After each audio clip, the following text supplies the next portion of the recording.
السلام علیکم ورحمۃ اللہ وبرکاتہ۔ الحمد للہ رب العالمین والعاقبۃ للمتقین والصلاۃ والسلام علی اشرف الانبیاء والمرسلین، اما بعد۔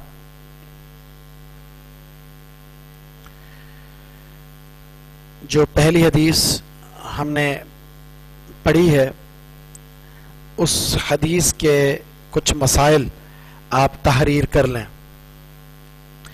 میں آپ سب کو وہ مسائل لکھواتا ہوں اور آپ ان مسائل کو تحریر کریں، لکھیں۔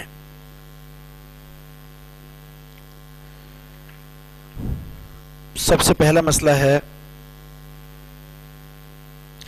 اعمال کی قبولیت۔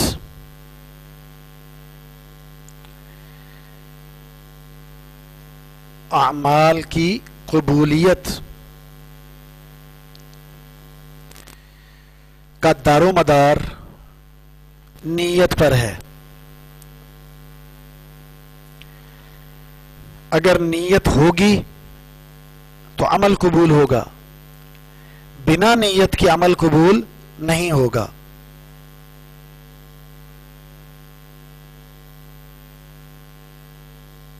نمبر 2،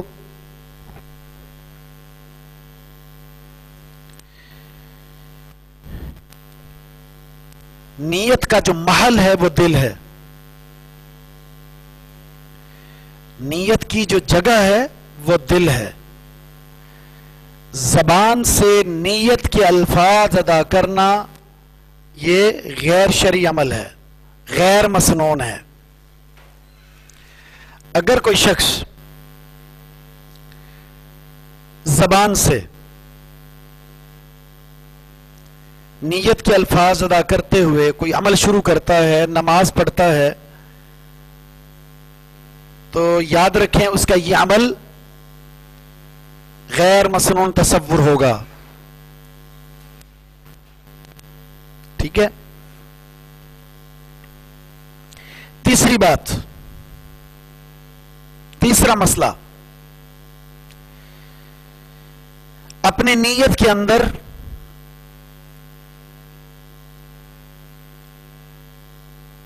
ریاکاری، دکھلاوا، شہرت، اس کی ملاوٹ نہیں کرنی۔ اگر کسی کے عمل میں ریاکاری شامل ہو جائے، دکھلاوا شامل ہو جائے، شہرت شامل ہو جائے تو اس کا وہ عمل اسی لمحے باطل ہو جائے گا۔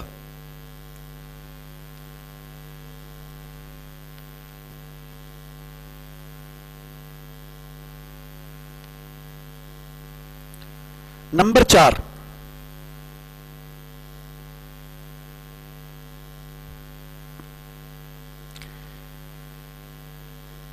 دارالکفر سے، کفار کے علاقے سے اسلامی علاقوں کی طرف ہجرت کرنا۔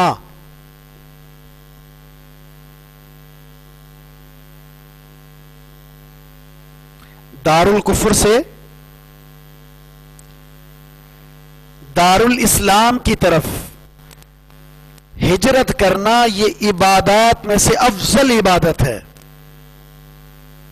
عبادات میں افضل عبادت ہے، لیکن ایک شرط کے ساتھ، جب اس عمل میں ارادہ اللہ کی رضا ہو۔ افضل عبادت ہے، اس عبادت میں اگر ارادہ اللہ کی رضا ہو تو یہ افضل عبادت ہے۔ اس عمل کے اندر بھی جو اتنی بڑی قربانی ہے، اگر اللہ کی رضا شامل نہیں ہے تو عبادت کتنی بڑی کیوں نہ ہو، لیکن جب اللہ کی رضا کے بغیر ہو، اللہ کی محبت کے بغیر ہو، اللہ کی طرف جزا مطلوب نہ ہو، کوئی اور مقصود ہو، کوئی اور ارادہ ہو، کوئی اور چاہت ہو، تو ایسے عمل کی چاہے وہ کتنا ہی بڑا کیوں نہ ہو، اللہ کے نزدیک ذرہ برابر بھی کوئی حیثیت نہیں ہے، ذرہ برابر بھی۔ حدیث میں مثال دی گئی ہے نا کہ جو اللہ اس کے رسول کی طرف ہجرت کرے گا، اللہ اس کے رسول کی محبت کے لیے، تو اس کی ہجرت اللہ اور اس کے رسول کی طرف سمجھی جائے گی۔ لیکن اگر کسی نے دنیا کی خاطر یا کسی عورت کی خاطر ایک علاقے سے دوسرے علاقے کی طرف ہجرت کی، علاقہ چھوڑ دیا، سب کچھ چھوڑ دیا، لیکن صرف عورت کے لیے، نکاح کے لیے، دنیا کے لیے، تو اس کی ہجرت اس حقیر سی چیز کے لیے تصور کی جائے گی، اللہ رب العزت کے ہاں اس کی کوئی جزا نہیں ہے۔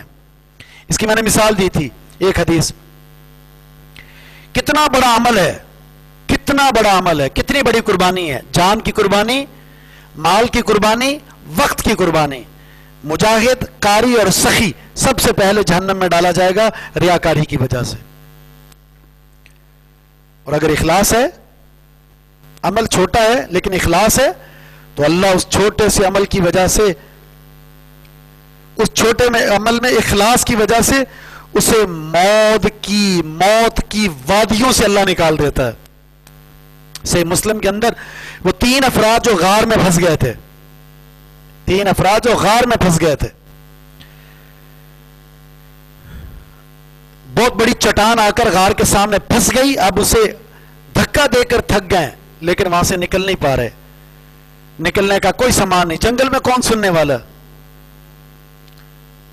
موت سامنے تھی۔ بالآخر ایک نے مشورہ دیا کہ اللہ سے دعا کرتے ہیں، اللہ تعالیٰ سے دعا کرتے ہیں، ممکن ہے اس دعا کی وجہ سے اللہ میں یہاں سے نکال دے۔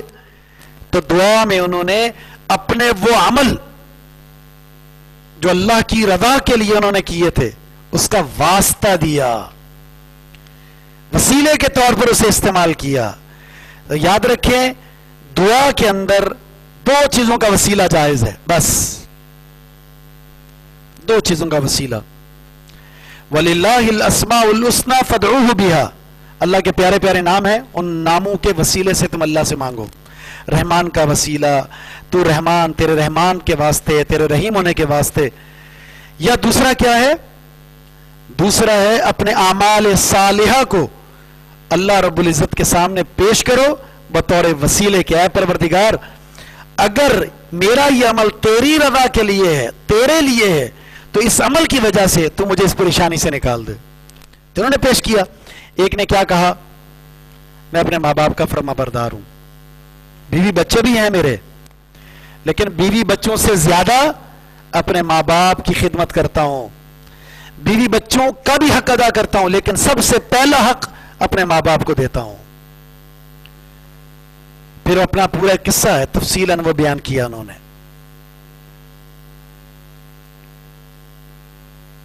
اس عادت کو کبھی چھوڑا نہیں انہوں نے، اپنے ماں اور باپ کے حق کو ہمیشہ فوقیت دی۔ دوسرے نے کیا کہا؟ پروردگار امانت داری ایک مزدور اپنی اجرت بڑی معمولی سی میرے پاس چھوڑ کر چلا گیا، نہیں لی، میں نے اسے تجارت میں لگا کر بڑھا دیا، جب اسے ضرورت پڑی تو آیا امانت لینے کے لیے، میں نے بڑھا چڑھا کر جو تجارت میں اس کی امانت لگائی تھی، امانت داری کے ساتھ وافر مقدار میں وہ امانت اسے واپس کر دی، اللہ صرف تیری رضا کے لیے۔ تیسرے نے کہا اللہ گناہ کا موقع آ چکا، برائی کے ارادے کے لیے میں تیار تھا، کوئی دیکھنے والا نہیں تھا، بس تیرے ڈر کی وجہ سے جو دل میں پیدا ہوا میں نے اس برائی کو چھوڑ دیا۔ تینوں نے واسطہ دیا اللہ ہمارا یہ عمل اگر تیری رضا کے لیے ہے، اے اللہ ہمیں یہاں سے نکال دے۔ وہ پتھر اور وہ بڑی چٹان جو ہل نہیں رہی تھی، اللہ نے ان اعمال کی وجہ سے جو انہوں نے اخلاص کے ساتھ کیے تھے، اس دعا میں انہیں وسیلہ استعمال کیا، اللہ نے چٹان کو ریزہ ریزہ کر کے نکال دیا، موت کے کنویں سے اللہ نے آزادی دے دی۔ تو یہ عمل کیا ہے؟ ایک طرف وہ مجاہد، قاری اور سخی، اور دوسری طرف یہ ماں باپ کا فرما بردار، امانت داری اور گناہ کو چھوڑنے والا۔ تو وہ بہت بڑے عمل ہے لیکن وہ جہنم میں گئے، یہ اس کے مقابلے میں چھوٹے عمل ہے، اللہ نے موت کے کنویں سے نکال دیا ان کو۔ صرف ایک چیز ہے ان دونوں میں، اگر غور سے دیکھیں تو صرف فیصلہ کن چیز صرف ایک ہے، اور وہ کیا ہے؟ ابتغاء وجہ اللہ، اللہ کی رضا۔ میں نے وہ قول آپ کے سامنے ذکر کیا تھا، بہت ہی چھوٹے عمل ہوتے ہیں لیکن اخلاص کی وجہ سے وہ بڑے ہو جاتے ہیں، اور بڑے بڑے عمل ہوتے ہیں لیکن ریاکاری کی وجہ سے وہ ذرہ برابر رہ جاتے ہیں، ذرہ برابر۔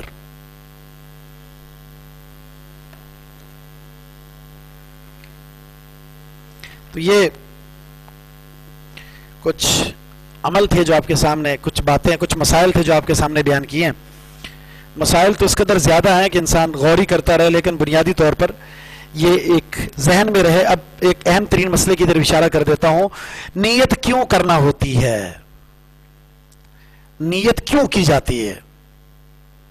نمبر ایک، اس نیت میں اظہار ہوتا ہے کس چیز کا؟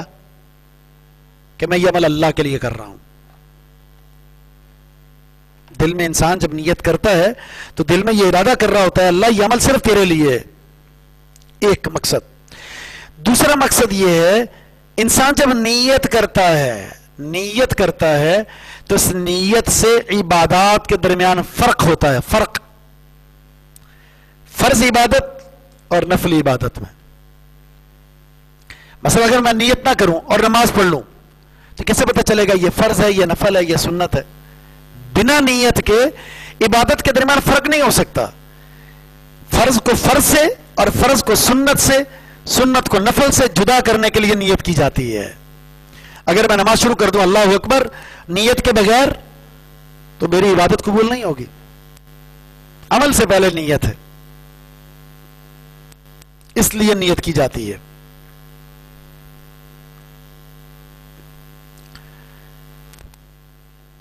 ہجرت جو ہے نا اس کی دو قسمیں ہیں. ہجرت نمبر ایک،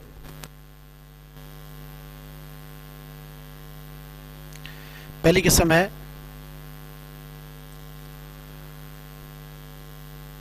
علاقہ چھوڑنا، یعنی دارالکفر چھوڑ کر دارالاسلام میں آ جانا. کفار کے علاقوں کو چھوڑ کر اسلامی علاقوں میں آ جانا، اپنے اسلام اور دین کی حفاظت کے لیے، شرعی احکام پر عمل کرنے کی خاطر. دنیا کی سہولت کے لیے نہیں، دنیا کی آسائشوں کے لیے نہیں. یاد رکھیں قرآن میں اللہ تعالیٰ نے یہ آیت بھی اتاری ہے جس میں یہ اللہ نے کہا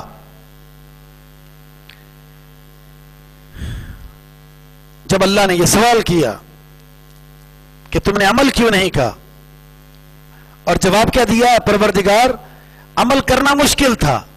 تو اللہ نے کیا کہا؟ میری زمین تو بڑی وسیع تھی، تم نے ہجرت کیوں نہیں کی؟ تم نے ہجرت کیوں نہیں کی؟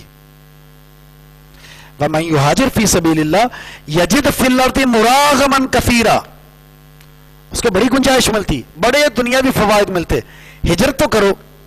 لوگ اسلامی علاقوں کو چھوڑ کر دارالکفر جاتے ہیں صرف دنیا کی آسائش کے لیے. یہ آسائشیں صرف دنیا میں ملیں گی، صرف دنیا میں، آخرت میں نہیں ملیں گی. ہاں اگر آپ کسی ایسے علاقے میں ہیں جہاں حکومت کفار کی ہے، آپ شرعی احکامات پر آسانی سے عمل کر رہے ہیں، کوئی پریشانی نہیں ہے، ٹھیک ہے کرتے رہیں. لیکن اگر کسی مسئلے میں شریعت نے وہ عمل مانگا ہو، شریعت نے اس کام کرنے کا حکم دیا ہو اور اس حکومت کی وجہ سے وہاں پر عمل نہ کیا جا سکتا ہو، وہاں پر عمل کرنے کی پابندی ہو، تو ہجرت کرنا فرض ہے. چاہے اچھا گھر، اچھا پینا، اچھا لباس آپ کو چھوڑنا پڑے. صحابہ اکرام نے اللہ کے رسول کی معیت میں مکہ جیسی عظیم سرزمین، آپ نے مکہ کو خطاب کرتے فرمایا تھا، اے مکہ تو ایسا خوبصورت گھر ہے، تو ایسی خوبصورت جگہ ہے، اے بیت اللہ میری قوم نے مجھے یہاں سے نکلنے پر مجبور کر دیا ہے، وگرنہ تجھے چھوڑنے کو دل نہیں کرتا، تجھے چھوڑنے کو جی نہیں کرتا. لیکن اس قوم کے ظلم اسے اتنے ہیں کہ آج میں تجھے چھوڑ کر جا رہا ہوں. چلے گئے. مکہ جیسی خوبصورت جگہ کوئی ہو سکتی ہے؟ نہیں. کیوں چھوڑا؟ اس لیے کہ اللہ کی عبادت نہیں ہو رہی تھی. سب سے پہلا حق اللہ کی عبادت ہے، ورنہ وہ انسان جانور ہے جو زندگی گزارتا ہے صرف کھانے پینے کے لیے، خواہشات کی تکمیل کے لیے اور سونے کے لیے. کھاتا پیتا ہے، سوتا ہے اور اپنی خواہشات کو پورا کرتا ہے. اس میں اور جانور میں کوئی فرق نہیں، بلکہ یہ جانور سے بھی بدتر انسان ہے. اسے اللہ نے اشرف بنایا، اسے بولنے والا بنایا، اسے ذی شعور بنایا. اس کے لیے ایک معلم کا انتخاب کیا، اس کے لیے ایک کتاب بھیجی ہے، رہنما اصول دیے ہیں. اس کے باوجود بھی اگر یہ اس طرح زندگی گزارتا ہے تو بدترین انسان ہے. یہ دنیا میں آسائشیں ہمارے لیے نہیں ہیں، یہ ہمارے لیے تو قید خانہ، آخرت میں ہمارے لیے. اس لیے ایسے لوگوں کے لیے ہجرت کرنا فرض ہے. بھائی پردہ اختیار نہیں کر سکتے ہم، حکومت کی طرف سے پابندی ہے، حکومت کی طرف سے پابندی ہے، اللہ نے پردے کا حکم دیا تو آپ کے لیے ہجرت فرض ہے۔ نماز اس طرح نہیں پڑھ سکتے جس طرح اللہ اس کے رسول نے حکم دیا ہے، باجماعت نماز پڑھنا، آزادانہ طور پر عبادت کرنا، تو ہجرت فرض ہو گئی آپ کے لیے۔ کفار کے علاقوں میں صرف وہ شخص جا سکتا ہے، اگر بات کرتے ہیں تعلیم اور تعلم کے لیے، ٹھنڈا پانی بھی لیا، تعلیم اور تعلم کی بات کرتے ہیں، بہت سارے لوگ پڑھنے کے لیے جاتے ہیں، بہت سارے کاروبار کے لیے جاتے ہیں۔ یاد رکھیں، کاروبار اور کے لیے، دنیا کی آسائشوں کے لیے، اور یا تعلیم اور تعلم کے لیے جانے والا انسان ہے تو اس کے لیے کچھ بنیادی شرطیں ہیں۔ اسلامی علاقے کو چھوڑ کر کفری علاقے میں جا رہا ہے تو اس کی کچھ شرائط ہیں، اپنا عقیدہ اسے معلوم ہو، کتاب و سنت کا اتنا علم ہو کہ کافر کی سازش اور چال میں نہ پھنس سکے، اتنا علم اس کے پاس ہو کم از کم کفار کے غربوں کا مقابلہ کر سکتا ہو، اسلام کا دفاع کر سکتا ہو، اسلامی احکامات پر اسے رسوخ حاصل ہو، پھر وہ جا کر پڑھ سکتا ہے۔ اگر اسے اسلام کی الف بے بھی نہیں آتی اور کفار کے علاقے میں چلا جائے اور وہاں جا کر زندگی گزارتا ہے، وہاں جا کر وہ رہائش اختیار کرتا ہے، یاد رکھیں ایسا شخص، اس کی سینکڑوں مثالیں موجود ہیں، پھر وہ ملحد ہو کر، زندیق ہو کر، بے دین ہو کر، رب کا منکر ہو کر وہ زندگی گزارتا ہے، اس کی پوری نسلیں برباد ہو جاتی ہیں۔ ایسے لوگ بھی ہیں جنہیں اللہ رب العزت نے دین کی توفیق بھی دی ہے، لیکن وہ بہت قلیل مقدار میں۔ بہرحال ایک ہجرت یہ ہے علاقہ چھوڑنا، دارالکفر چھوڑ کر دارالاسلام میں جانا۔ ہجرت کی دوسری قسم، وہ قسم یہ ہے، ہجرت کا معنی چھوڑنا، ہجرت کا معنی چھوڑنا، اللہ کی نافرمانی کو چھوڑ کر انسان اللہ کی اطاعت اختیار کر لے، یہ بھی ہجرت ہے۔ ایک حدیث میں اللہ کے رسول نے فرمایا افضل ہجرت یہ ہے، اللہ اس کے رسول نے جن چیزوں کو روکا ہے نا، جن چیزوں سے منع کیا ہے اسے چھوڑ دینا، یہ افضل ہجرت ہے۔ اللہ اس کے رسول نے جن چیزوں سے منع کیا اسے چھوڑ دینا، یہ افضل ہجرت ہے۔ اگر کوئی شخص دارالکفر سے دارالاسلام آ کر شرک کرتا ہے، بدعت اختیار کرتا ہے، اپنے آپ کو مہاجر کہتا ہے لیکن کفریہ امور میں مبتلا ہے، شرک کرتا ہے، قبر پرستی کرتا ہے، بتوں کی پوجا کرتا ہے، شریعت کے خلاف عمل کرتا ہے، بدعات کا مرتکب ہے، اس کی ہجرت کا کوئی فائدہ نہیں ہے۔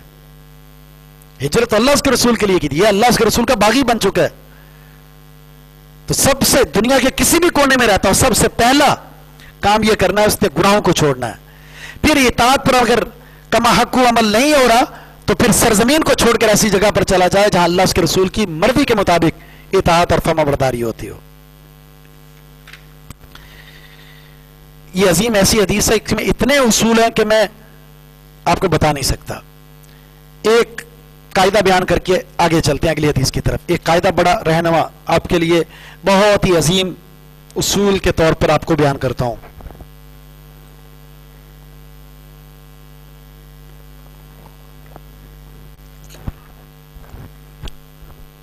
کچھ لوگ کہتے ہیں نا میاں اس میں کوئی حرج نہیں ہے، یہ تو ثواب کی نیت سے ہم کر رہے ہیں، اس میں کیا حرج ہے؟ ٹھیک ہے، اللہ اس کے رسول صلی اللہ علیہ وسلم نے عمل نہیں کیا، اللہ اس کے رسول نے ہمیں کرنے کا حکم نہیں دیا، ٹھیک ہے اس میں دلیل نہیں ملتی، لیکن منع بھی تو نہیں ہے نا، منع بھی تو نہیں ہے۔ عید میلاد النبی مناتے ہیں نا تو کہتے ہیں کہ منع تو نہیں ہے نا، محرم میں سوگ مناتے ہیں، منع تو نہیں ہے نا۔ تو یہاں میں ایک رہنما اصول آپ کو بتاتا ہوں، اسے نوٹ کر لیں آپ۔ رہنما اصول یہ ہے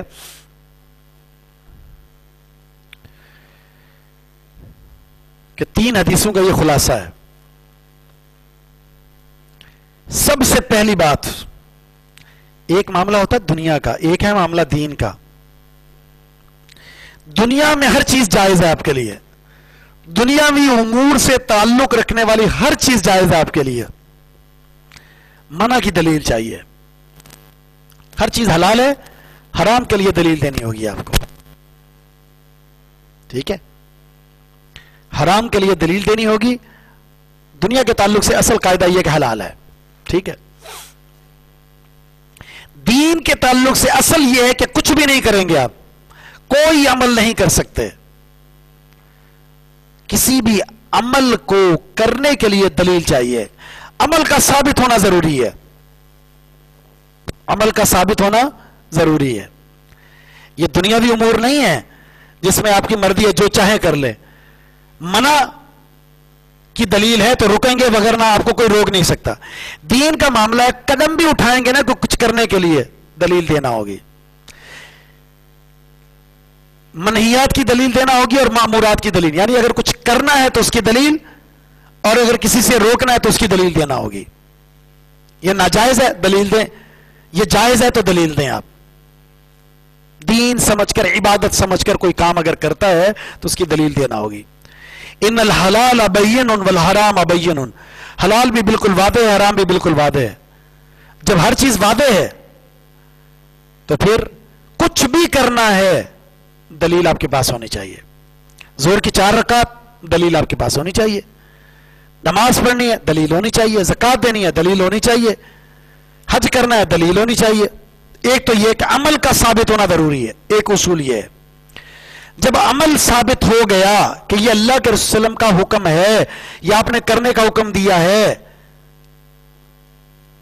ٹھیک ہے، اب 2 باتیں اس عمل سے تعلق رکھتی ہیں اور دونوں پر حدیثیں موجود ہیں. کسی بھی عمل کو جب ہم کریں گے نا تو اس کے 2 حصے ہوں گے. کسی بھی عمل کو آپ کریں گے تو 2 صورتوں سے خالی نہیں ہوگا. ایک ہے اس کی صورت ظاہر والی اور ایک ہے صورت اس کی باطن والی، اندر والی. ایک ظاہری حالت ہے، ایک پوشیدہ حالت ہے. ایک وہ جو نظر آ رہی ہے، دوسری وہ جو نظر نہیں آ رہی، جو دل میں ہے. مثال دے کر چلتا ہوں.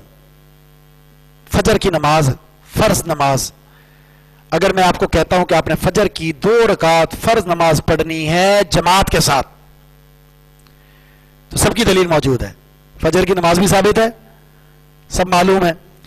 2 رکعت بھی سب کو معلوم ہے، دلیل ہے. جماعت کے ساتھ پڑھنے کا حکم بھی دیا گیا، یہ بھی معلوم ہے. ٹھیک ہے، وہ جو مستثنا ہے وہ مستثنا ہے، ثابت ہو گیا. ٹھیک ہے، اب اس نماز کے 2 معاملے ہیں. ایک ہے ظاہر، یہ عمل جب میں کروں گا اس کی جو ظاہری صورت ہے وہ کیسی ہو اور جو باطنی صورت ہے وہ کیسی ہو. یہ جو پہلی حدیث ہے وہ ثابت شدہ عمل کی جو باطنی کیفیت ہے اس کے بارے میں، کہ وہ عمل اخلاص پر مبنی ہونا چاہیے. جو اس کی پوشیدہ حالت ہے نا اس عمل کی، وہ عمل اللہ کے لیے خالص ہو. اگر اللہ کے لیے خالص نہیں ہے نا تو وہ عمل قبول ہی نہیں ہوگا، سرے سے شمار ہی نہیں ہوگا. ٹھیک ہے، عمل ثابت تھا، اس کی باطنی صورت کے لیے جو دلیل تھی، جو چیز ضروری تھی، وہ اس حدیث نے بیان کر دی. اب تیسری چیز، عمل ثابت ہے، اس کا باطن اخلاص پر مبنی ہے، اس کا ظاہر کیسا ہونا چاہیے، اس کی حدیث بھی موجود ہے. نبی الاسلام کا فرمان ہے، صحیح بخاری کی حدیث بڑی معروف ہے، صحیح مسلم میں بھی، من عمل عملا لیس علیہ امرنا فہو رد. جس نے کوئی ایسا عمل کیا جس کے کرنے کا ہم نے حکم نہیں دیا تھا، جس پر عمل ہم نے نہیں کیا، وہ مردود ہے، ناقابل قبول. اس حدیث میں یہ بتایا گیا کوئی بھی عمل کریں گے اس کا ظاہر محمد الرسول اللہ صلی اللہ علیہ وسلم کی سنت کے عین مطابق ہونا چاہیے. عمل ثابت تھا، باطن میں اخلاص آ گیا، ظاہر میں اتباع سنت ہونی چاہیے. فجر کی نماز پڑھ لوں، اللہ کے لیے پڑھ رہا ہوں، نماز بھی ثابت، اخلاص بھی ہے، لیکن اپنی مرضی سے پڑھ رہا ہوں، اپنی مرضی سے. ہاتھ نہیں باندھوں گا، سورۃ الفاتحہ نہیں پڑھوں گا، کوئی سورت نہیں پڑھوں گا، رکوع کی دعا نہیں پڑھوں گا، سجدے کی دعا نہیں پڑھوں گا، لہذا میں ایسی نماز پڑھوں گا. پڑھ لیں آپ ایسی نماز، ہو جائے گی قبول؟ نہیں ہوگی. کیوں؟ اللہ کے رسول صلی اللہ علیہ وسلم کی سنت کے مطابق نہیں ہے. قبلہ رخ نہیں ہوتا، میں ادھر رک کر کے نماز پڑھوں گا. اخلاص ہے، محبت ہے، عبادت کرنا چاہتا ہے، فجر کا وقت پڑھ رہا ہے، فجر کے وقت میں نماز پڑھ رہا ہے، لیکن قبلہ ادھر نہیں ہے، اللہ کے رسول صلی اللہ علیہ وسلم کی سنت کے مطابق نہیں ہے، اللہ کے فرمان کے مطابق نہیں، عمل قبول نہیں ہوتا. یہ قاعدہ ذہن میں رکھ لیں، عمل کا ثابت ہونا ضروری ہے. جو یہ کہتے ہیں نا منع نہیں ہے، عبادت کے اندر کچھ کرنے کی دلیل دینی ہے، کچھ کرنے کی دلیل دینی ہے. ٹھیک ہے؟ میں ایسے آپ کو کہہ سکتا ہوں فجر کی 4 رکعت فرض پڑھیں آپ، منع تو نہیں ہے. کون سی چیز سے روک سکتے ہیں آپ؟ زور کی 8 فرض رکعت ہیں، منع تو نہیں ہے. ٹھیک ہے؟ جمعے کی نماز رات کو پڑھیں گے 12 بجے، منع تو نہیں ہے. یہ منع نہیں ہے تو ایسا قاعدہ سب لبٹ جائے گا. اس لیے جو عمل آپ نے کرنا ہے اس کا ثبوت ہونا چاہیے، آپ کے پاس دلیل ہونا چاہیے. ہم میں سے کتنے لوگ ایسے ہیں، ہم کم و بیش 500 زائد یا کم افراد ہیں. ہم میں سے ہر شخص اپنے معافی ضمیر کو جانتا ہے اپنے دل میں. میں جو عبادت کرتا ہوں میرے پاس کیا دلیل ہے اس کی؟ میں جس طریقے سے عبادت کرتا ہوں آیا کیا میں نے اپنی آنکھوں سے اس دلیل کو پرکھا ہے، دیکھا ہے، اس کا جائزہ لیا ہے؟ کون مطمئن ہے؟ یہ چیز ہے عمل کا ثابت ہونا دلیل کے ساتھ. پھر عمل کا باطن اس پہلی حدیث کے مطابق اخلاص پر مبنی ہو اور عمل کا ظاہر اتباع سنت کے مطابق ہو تو یہ عمل عند اللہ قبولیت کا درجہ پا جائے گا.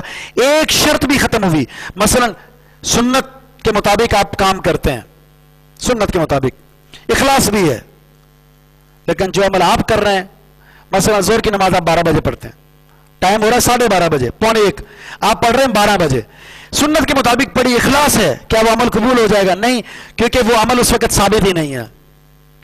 وقت بھی ٹھیک ہے، اخلاص بھی ہے، لیکن اتباع سنت نہیں ہے، قبول کیسے ہوگا؟ نہیں ہوگا. آپ جانتے ہیں مسجد نبوی میں ایک شخص نے اللہ کے رسول کے سامنے 3 دفعہ نماز پڑھی تھی، تینوں دفعہ اللہ کے رسول نے فرمایا تمہاری نماز ہی قبول نہیں ہے، جاؤ جا کے دوبارہ نماز پڑھو.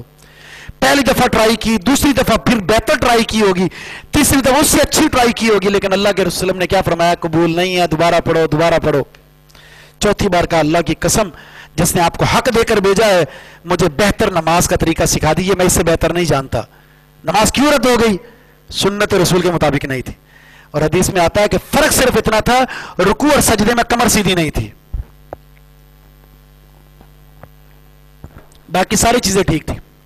رکوع اور سجدے میں کمر سیدھی نہیں تھی، اطمینان نہیں تھا، اعتدال نہیں تھا، کوے کی طرح جھٹکے نہیں مارنے، اطمینان کے ساتھ نماز پڑھنی ہے. یہ کمی تھی، آپ نے نماز کو ریجیکٹ کر دیا. میری نماز میں کتنی کمی ہوتی ہے، کتنی سنتوں کو چھوڑ دیتا ہوں، پھر میری وہ 20 سال 30 سال 40 سال کی نمازوں کا کوئی فائدہ نہیں ہے، واللہ کوئی فائدہ نہیں ہے. لَقَدْ كَانَ لَكُمْ فِي رَسُولِ اللَّهِ أُسْوَةٌ حَسَنَةٌ، تمہارے لیے اللہ کے رسول سب سے بہترین نمونہ ہے، سب سے بہترین نمونہ. امید ہے انشاءاللہ سمجھ گئے ہوں گے بہت ساری باتیں. اب ہم اگلی حدیث کی طرف آتے ہیں.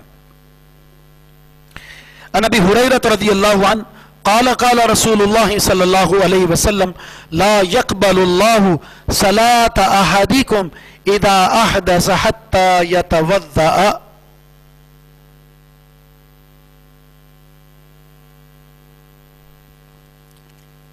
ابو ہریرہ اس حدیث کے راوی ہیں. مختصر سا تعارف پیش کر دیتے ہیں. ابو ہریرہ رضی اللہ عنہ یہ صحابہ اکرام میں سے یہ وہ صحابی ہیں جو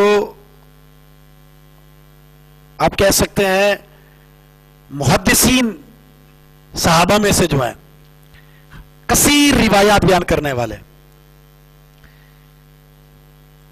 بہت سارے صحابہ ہیں، انس بن مالک، عبداللہ بن عمر، عبداللہ بن عباس، جابر بن عبداللہ، عائشہ صدیقہ رضی اللہ عنہ اور ابو ہریرہ. سب سے زیادہ روایات ابو ہریرہ رضی اللہ عنہ کی. اچھا ان کا نام میں بڑے اختلاف ہیں، لیکن ان کا نام ہے عبد الرحمن بن صخر سواد کے ساتھ، عبد الرحمن بن صخر سواد خارا. کنیت ابو ہریرہ تھی، چونکہ بلی سے زیادہ ان کو ایک شغف تھا، اسی وجہ سے ابو ہریرہ ان کا لقب پڑ گیا.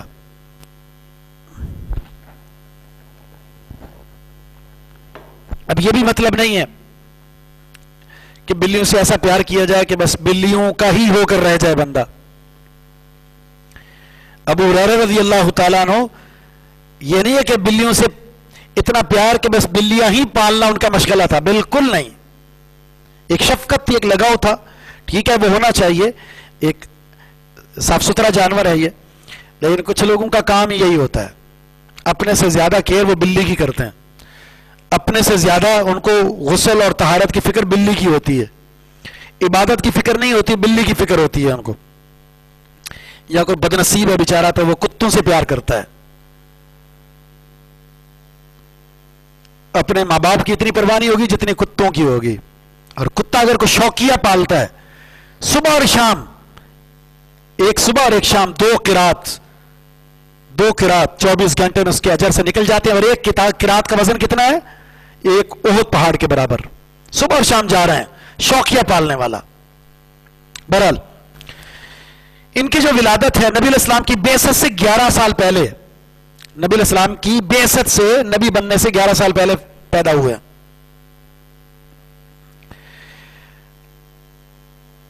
مدینہ میں ہجرت کر کے جب صحابہ کرام گئے، ہجرت کا 6واں سال تھا.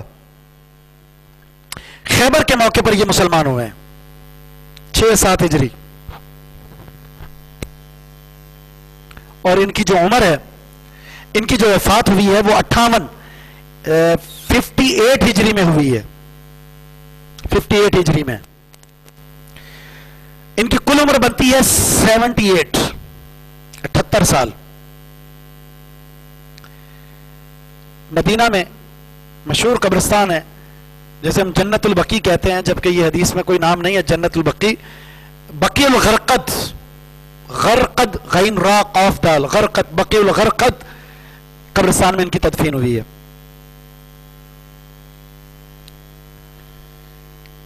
تو 6 یا 7 ہجری، بعض نے 7 بعض نے 6 ہجری کہا ان کے اسلام کا جو وقت بیان کیا ہے. اللہ کے رسول اللہ کے ساتھ جو صحبت ہے نا وہ صرف 4 سال ہے، صرف 4 سال رہے. پھر جب مسلمان ہوئے اس کے بعد دین سے ایسی محبت، حدیث سے ایسی محبت ہوئی کہ اپنا اٹھنا، اپنا بیٹھنا، اپنا بچھونا حدیث کو بنا لیا. اللہ کے رسول کے فرامین کو سنا کرتے تھے. آپ نکلتے تو آپ کے دروازے پہ بیٹھ جاتے کہ کہیں ایسا نہ ہو اللہ کے رسول کسی وقت گھر سے نکلے اور حدیث بیان کرے میں موجود نہ ہوں. کھانے پینے کی کوئی پرواہ نہیں، کوئی پرواہ نہیں. ہم پڑھتے ہوئے بھی کھا رہے ہوتے ہیں، ٹائم پاس ہو رہا ہوتا ہے، اور انہیں کھانے کی پینے کی کوئی پرواہ نہیں تھی. بس حدیث پڑھ لوں، حدیث سمجھ لوں، یاد کر لوں، یہی پرواہ ہوتی تھی. اسی وجہ سے کبھی کبھی بھوک کی وجہ سے بے ہوش ہو جایا کرتے تھے. لوگ سمجھتے تھے کہ ابو ہریرہ رضی اللہ عنہ دیوانہ ہے. ابو ہریرہ فرماتے اللہ کی قسم مجھے کوئی دیوانگی نہیں تھی، اس بھوک کی وجہ سے میں بھوک برداشت نہیں کر پاتا. ایک دفعہ اس قدر شدید بھوک لگی، سمجھ نہیں آ رہا تھا میں کیا کروں. عمر رضی اللہ تعالیٰ عنہ کے پاس گئے اور جا کر مانگا نہیں. یہ عزت نفس ہوتی ہے کہ انسان بیکاری نہ بنے، ہاتھ نہ پھیلائے. آیت پڑھی قرآن کریم کی، وَيُطْعِمُونَ الطَّعَامَ عَلَى حُبِّهِ مِسْكِينًا وَيَتِيمًا وَأَسِيرًا، کہ اللہ تعالیٰ کے بندے تو وہ ہوتے ہیں جو مسکینوں کو اپنی ضرورت کے باوجود بھی کھلاتے اور پلاتے ہیں، اور اس کی صرف اور صرف جزا وہ اللہ سے مانگتے ہیں اور کچھ بھی نہیں.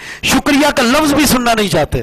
ہم تو دینے کے بعد چاہ رہے ہوتے ہیں نا کوئی میری واہ واہ کرے، یار بڑی خدمت کی ہے اس نے، بڑا راشن تقسیم کیا اس نے. بھائی لوگ اپنی زندگی کا مصرف یہ بنا لیتے ہیں کہ لوگ تعریف کریں. فرمایا اللہ کی قسم یہ آیت پڑھی، عمر رضی اللہ تعالیٰ نے شاید نہیں سمجھے، تشریح کر دی انہوں نے اس آیت کی کہ ابو ہریرہ فرمایا اس کا کیا مطلب ہے، اور یہ مطلب یہ مطلب یہ مطلب. ابو ہریرہ فرماتے اللہ کی قسم مطلب میں زیادہ جانتا تھا، لیکن جو خواہش تھی وہ پوری نہ ہوئی. پھر چلے گئے. ابو بکر صدیق رضی اللہ عنہ کے پاس آئے، اللہ کے رسول صلی اللہ علیہ وسلم کے پاس آئے، اس آیت کو پڑھا. ابو بکر صدیق رضی اللہ عنہ سمجھ گئے اور لا کر ان کو کھانا دیا، ان کی بھوک کو ختم کیا. یہ حالت ہوتی تھی. پریشان کس بات پر ہوئے؟ غور کیجئے، میرے اور آپ کے لیے نصیحت ہے. پریشان کس بات پر ہوئے؟ پریشان اس بات پر ہوئے اللہ کے رسول جو حدیثیں پڑھتا ہوں نا وہ بھول جاتا ہوں. حدیثیں یاد نہیں رہتی، کیا کروں؟ سنجیدہ طالب علم ایسا ہوتا ہے، اسے فکر ہوتی ہے سمجھ کیوں نہیں آ رہا، یاد کیوں نہیں ہو رہا، حفظ کیوں نہیں ہو رہا۔ اللہ کے رسول جو سنتا ہوں بھول جاتا ہوں۔ فرمایا ابو ہریرہ جب میری مجلس میں آ کر بیٹھو چادر لے آنا۔ بیٹھے، چادر بچھا دی، جب مجلس ختم ہوئی آپ نے حدیثیں بیان فرما دی۔ فرمایا ابو ہریرہ اس چادر کو اکٹھا کرو اور اپنے سینے کے ساتھ لگا کر، اس چادر کو اپنے سینے کے ساتھ لگا دو۔ ابو ہریرہ نے وہ چادر سینے کے ساتھ لگا دی۔ فرماتے اللہ کی قسم اس کے بعد میں نبی مکرم صلی اللہ علیہ وسلم کی ایک حدیث کو بھی نہیں بھول پایا۔ کتنی حدیثیں مروی ہیں؟ حدیث کی کسی بھی کتاب کو اٹھا لیں، کسی بھی مسئلے کو اٹھا لیں، ابو ہریرہ کی حدیث موجود ہوگی۔ فقیہ امت ہیں، 5000 سے زائد احادیث مروی ہیں ابو ہریرہ رضی اللہ عنہ سے، 5374 5374 احادیث مروی ہیں ان سے۔ ان کو ماں سے بڑا پیار تھا، لیکن ماں مسلمان نہیں تھی۔ دل میں یہی تڑپ تھی کاش یہ حق ان کو بھی پتا چل جائے، دعا کرتے تھے، لیکن ماں کے الفاظ وہ بہت ہی ان کے لیے زہریلے ہوتے تھے۔ وہ اسلام کے بارے میں، کبھی اللہ کے رسول کے بارے میں اس طرح کے الفاظ ادا کر دیتی تھی کہ ان کو پسند نہیں تھا۔ ایک دفعہ ماں نے کچھ جملہ ادا کیا جو ان کے لیے ناقابل قبول تھا، روتے ہوئے اللہ کے رسول صلی اللہ علیہ وسلم کے پاس آئے اور کہا اللہ کے رسول میری والدہ کے لیے دعا کر دیجئے وہ مسلمان ہو جائے۔ جو اسلام اور حق کی نعمت مجھے ملی ہے نا، میں چاہتا ہوں میری والدہ کو بھی مل جائے۔ میں نہیں چاہتا وہ جہنم کا ایندھن بن جائے۔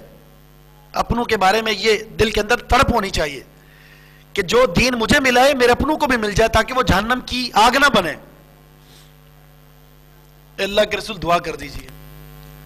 رسول اللہ صلی اللہ علیہ وسلم نے بھی ہاتھ اٹھائے تھے دعا کے لیے، وہاں سے بھاگ پڑے، گھر پہنچے،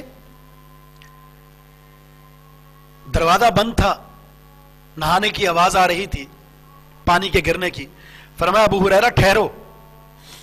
نہا کر جیسے والدہ باہر نکلی، کلمہ پڑھا اشہدو ان لا الہ الا اللہ واشہدو ان محمد الرسول اللہ، وہیں سے واپس دور پڑے اور اللہ کے رسول کو جا کر خوشخبری دی، اللہ کے رسول میری والدہ مسلمان ہو گئی ہے۔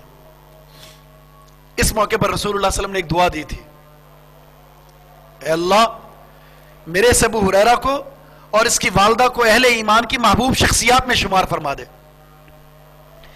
جو بھی مومن ہے وہ ابو ہریرہ سے محبت کرے اور اس کی والدہ سے محبت کرے۔ اور ہمیں ابو ہریرہ رضی اللہ عنہ سے محبت ہے، تمام صحابہ سے محبت ہے، اللہ کے رسول سے محبت ہے،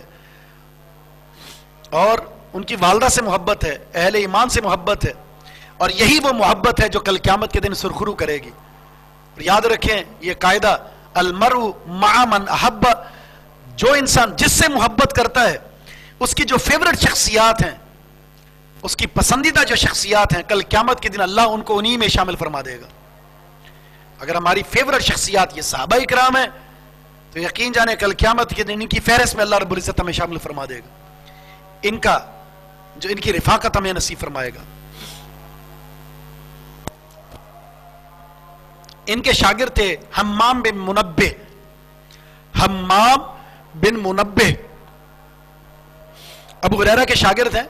بہت سارے شاگردوں میں سے ایک شاگرد، یہ وہ واحد شاگرد ہیں جنہوں نے ابو ہریرہ رضی اللہ عنہ سے احادیث کو نقل کر کے تحریر کیا ہے، ایک صحیفہ تیار کیا جس کا نام ہے صحیفہ حمام بن منبہ، موجود ہے آج بھی۔ اس کے اندر جو احادیث ہیں، دیگر احادیث جو جتنی بھی کتب ہیں، بخاری، مسلم، ابو داؤد، نسائی، ترمذی، ابن ماجہ، ان میں موجود احادیث اور صحیفہ حمام بن منبہ میں موجود احادیث ایک جیسی ہیں۔ اس لیے وہ لوگ بے وقوف ہیں، اسلام کے دشمن ہیں، جو یہ کہتے ہیں کہ احادیث کو تو لکھا گیا تیسری صدی میں جا کر، 250 سال بعد، 300 سال بعد، تو لہذا حدیثوں کا کیسے اعتبار کر لیں؟ وہ بیوقوف لوگ ہیں. احادیث اللہ کے رسول کے دور میں لکھی گئی، صحابہ کے دور میں لکھی گئی. ابو ہریرہ کے شاگرد نے ابو ہریرہ سے ان احادیث کو تحریر کیا جو صحیفہ حمام بن منبہ میں وہ نے نقل کیا، اور ان میں موجود احادیث امام بخاری میں کہ صحیح بخاری میں موجود احادیث کے ساتھ موافقت کی جائے تو وہی ہیں، کوئی مخالفت نہیں ہے. حدیث کا انکار کرنے والے جو بہانے تراش کرتے ہیں ان کے پاس کوئی بہانہ نہیں ہے.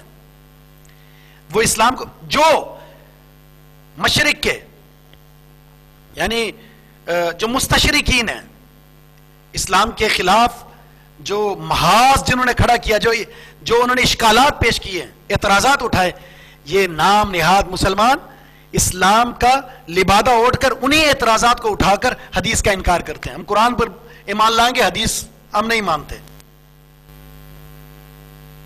دین پر بھی عمل نہیں ہو سکتا. حدیث قرآن کا لازمی جز ہے، ایک ساتھ ہیں، دونوں الگ نہیں ہو سکتے. اب آتے ہیں ترجمے کی طرف. رسول اللہ صلی اللہ علیہ وسلم کا فرمان ہے لا یقبل اللہ قبول نہیں کرتا صلاۃ احدکم، تم میں سے کسی ایک کی نماز نہیں قبول کرتا اللہ تعالیٰ تم میں سے کسی ایک کی نماز اذا احدث، جب وہ بے وضو ہو جائے، جب بھی وہ بے وضو ہو جائے، حتی یتوضأ، یہاں تک کہ وہ وضو کر لے.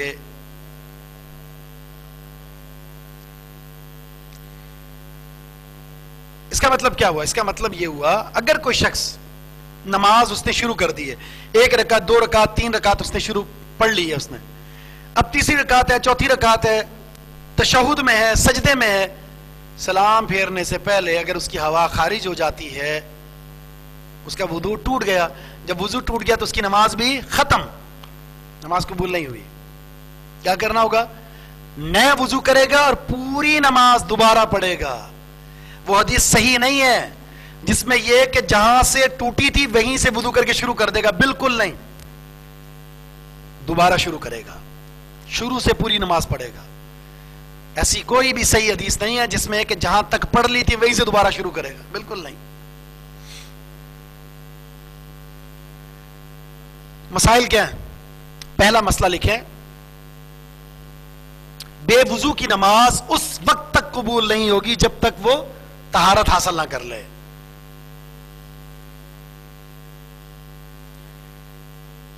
بے وضو انسان کی نماز جب تک وہ طہارت حاصل نہ کر لے، جب تک وہ وضو نہ کر لے، اس کی نماز قبول نہیں ہوگی.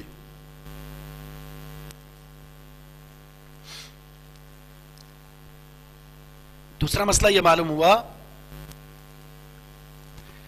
وضو نماز کی یا طہارت نماز کی بنیادی شرط ہے. چاہے وہ زمین کی طہارت ہے، چاہے وہ لباس کی طہارت ہے، چاہے وہ جسم کی طہارت ہے، بنیادی شرط ہے.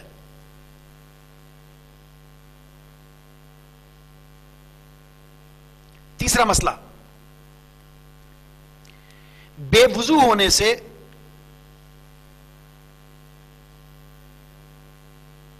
انسان کی نماز باطل ہو جاتی ہے، ختم ہو جاتی ہے، کالعدم.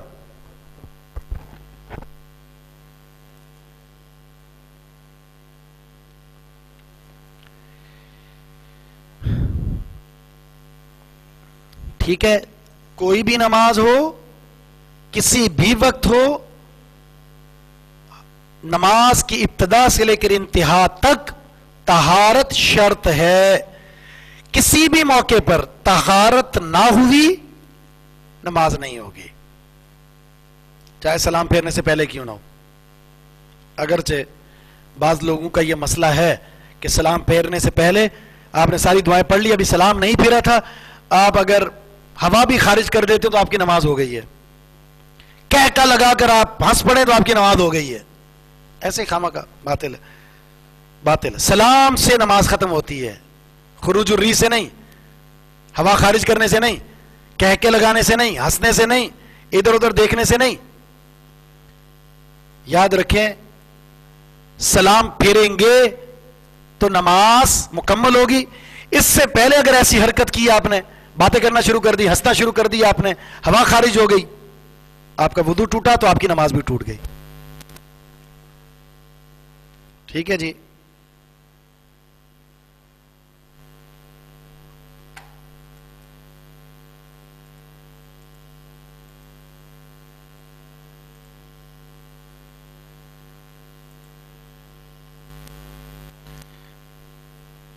تو یہ تھے باتیں. کچھ اگر کسی نے کچھ سوال کرنا ہو تو پوچھ سکتے ہیں. انشاءاللہ مزید باتیں ہوں گی ہماری.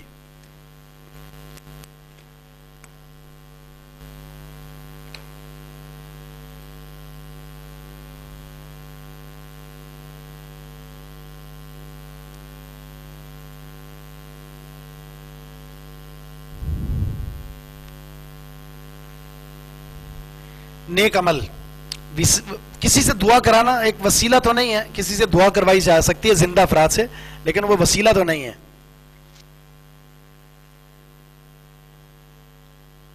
جی فرض ہے, نفل ہے. آخری رکعت میں بھی اگر آپ کا وضو ٹوٹ جاتا ہے تو آپ کی نماز ختم ہوگی, شروع سے دوبارہ پڑھنی ہوگی.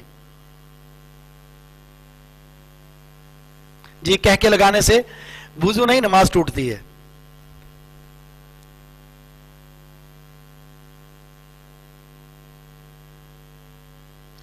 دیکھیے اگر آپ کو ہوا آ رہی ہے یا پیشاب آ رہا ہے تو نماز آپ کی نہیں ہوگی. پہلے ان دونوں سے فارغ ہونا ضروری ہے. طہارت نماز کے لیے شرط ہے, یہ دوسرا پوائنٹ ہے.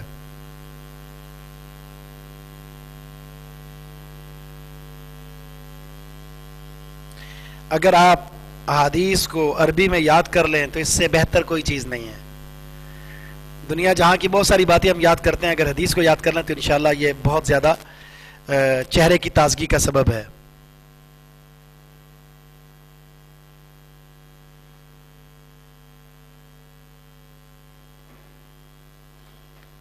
انشاءاللہ اس پر گفتگو ہوگی.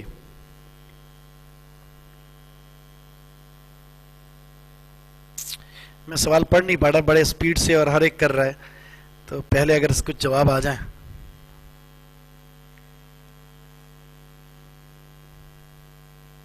جی جی بالکل ایسا. قرآن کا حفظ شرط نہیں ہے حدیث یاد کرنے کے لیے. اگر آپ کو ایک چھوٹی سی سورت بھی یاد ہے تو پھر بھی آپ حدیث حفظ کر سکتے ہیں.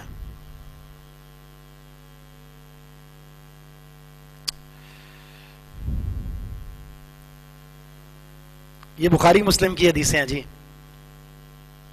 جتنی بھی حدیثیں یہاں پڑھ رہے ہیں وہ بخاری مسلم کی ہیں.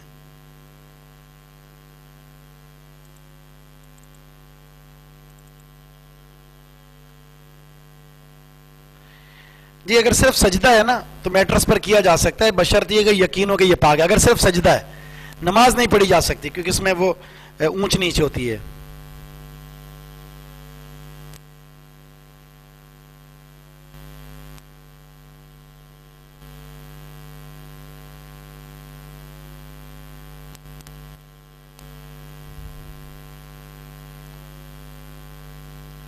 کوئی بات نہیں, اگر وہ لیٹ بھی ہو جاتی ہے نماز تو انشاءاللہ عشاء کی نماز ہے نا, تو پھر تو کوئی مسئلہ ہی نہیں ہے.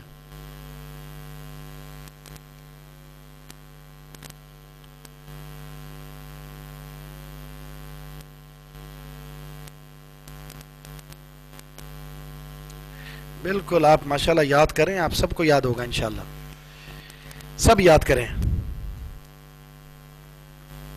نہیں, جھوٹ بولنے سے وضو نہیں ٹوٹتا.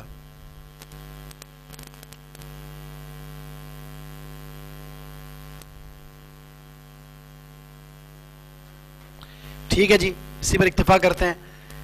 بہت سارے سوالات ہیں آپ کے, انشاءاللہ جواب دیتے رہیں گے ان کا. ہم ساری چیزیں ایک ہی دن میں نہیں سیکھنی, ہم نے پورا سال سیکھنا ہے. انشاءاللہ آپ کے سارے سوالات کے جواب وہیں آئیں گے انشاءاللہ. سبحانک اللہم و بحمدک اشہد ان لا الہ الا انت استغفرک و اتوب الیک.